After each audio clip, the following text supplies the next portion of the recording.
Dad, alam mo ba may scandal ngayon sa Maynila? Ang sinasabi sa isang interview with the Mayor of Manila na may nawawalang 48 million pesos sa Manila City na pinadala nila bilang ayuda sa mga senior citizen nila. Noong panahon po niya, idinaan po ang allowances ng mga senior citizens natin through PayMaya. Napakadami pong reklamo sa akin na wala naman silang nawi-withdraw doon po sa pondo sa PayMaya. In fact, hanggang ngayon, meron kaming nakabinbin na around 48 million na nasa PayMaya pa rin. Hanggang ngayon, nagkakaroon kami ng kasuhan ng PayMaya dahil hindi namin ma-retrieve yung pera. Dahil po? Nasa kanila. Bakit Na-download na. Bakit hindi nyo makuha? Siyempre, nagko-contest po sila na nakuha na daw ng mga seniors. Pag kinausap mo naman yung mga seniors, halos lahat sa kanila. Isang beses lang nakakuha at marami sa kanila hindi nakapag-withdraw. So ngayon, nawawala ang 48 million pesos na to at base sa interview, mukhang parang may kaso na o may reklamo na ang Manila City laban sa PayMaya dahil sa nawawalang 48 million pesos na to para sa lahat ng mga Manileño na to. Dad, kung ikaw ang mayor ng Maynila, paano mo ma-resolve ang problema na ito? Maraming posibilidad dito. No? Ang parang pagkakaunawa natin, ito yung nangyari nung panahon na iba pa yung mga department heads na nakaupo na minana niya yata. So, kaya ngayon lang niya yata na-discover. Yun ang parang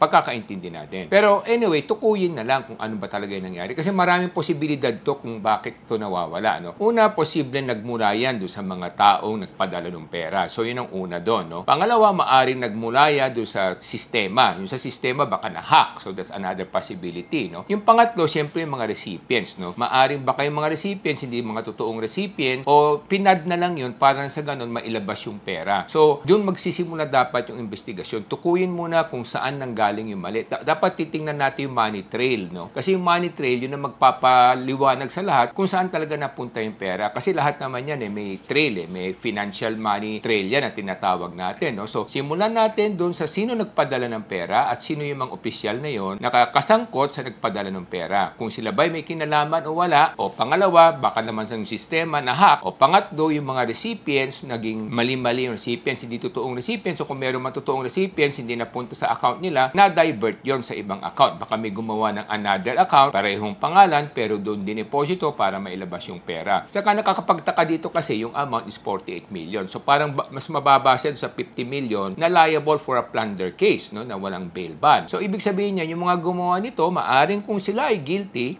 pinagplanuhan talaga ng masinop ito ng maayos, no, na pagsamantalahan yung pamahalaan. Or pwede naman talagang na-hack lang ito. Yung pangatlong pinaka-best case scenario is talagang meron nagkaroon lang ng accounting mismatch, no. Pero sa aking palagay, sa aking nakikita, dahil nga matagal na nangyari ito, ilang buwan na yata o ilang isang taon na yata nangyari, palagay ko talaga meron mga nagplano ng hindi maganda sa ating pamahalaan, no. So yun ang una, dapat tukuyin muna kung saan nagmula at tingnan yung paper trail, electronic trail, kung makikita kung kaninong mga account na deposito at tingnan yung mga taong yun, kung mga pangalan ng taong yun, ginamit yung mga existing name ng mga tao na dapat recipient tapos nilabas nila sa ibang paraan, mga ganyang kaso, na yan, estapa, criminal case yan. At kung opisyal yan, ombudsman, hindi lang kulong yan, pwedeng ma-dismiss sa trabaho, sa serbisyo at permanently disqualified kasi napakasama naman ang ginawa nila na kailangan ng mga senior citizen tapos kinulimbat nila palabas, no? So, yan yung una. Pangalawa, siguro tingnan natin, no? Kung tayo ang mauupo at tayo ang nagpapatakbo, ano yung mga dapat natin gawin, no? Siguro, una nga, dapat talaga may validation ng bawat senior citizens account, no? Bago ipadala, may e-wallet yan. At the same time, yung technology na gagamitin, dapat yung talagang technology na alam natin hindi mapapahamak yung mga tao. Kasi nung magsisimula sa pinagmulan, yung technology at yung makakatanggap. Ikaw ba, may mga bagong technology ngayon, ano ba yung dapat na gawin natin? Well, Dad, sa sinabi mo nga, kailangan mo na tukuyin ano yung naging problema. Sana naman walang nanggulimbat ng pera na to at siguro naman sana nagkamali lang yung sa accounting to. Pero ayoko naman ma-discourage ang mga Manileño o mga tao dito sa Pilipinas sa paggamit ng technology porket lang nangyari ang sitwasyon na to. Ang kailangan lang ay mas maraming ang checks and balance sa katulad na sinabi mo, Dad. Kailangan siguro ng mas maraming onboarding features ang Manila City to make sure na naka-register nga ang lahat ng mga Manileño at saka mga senior citizen na mag-receive ng ayuda na may e-wallet sila at saka may registration sila sa City Hall mismo. Para lahat ng mga Manileño at lahat ng mga senior na kailangan ng ayuda ay natatrack agad ng Manila City at na-verify. Sa mga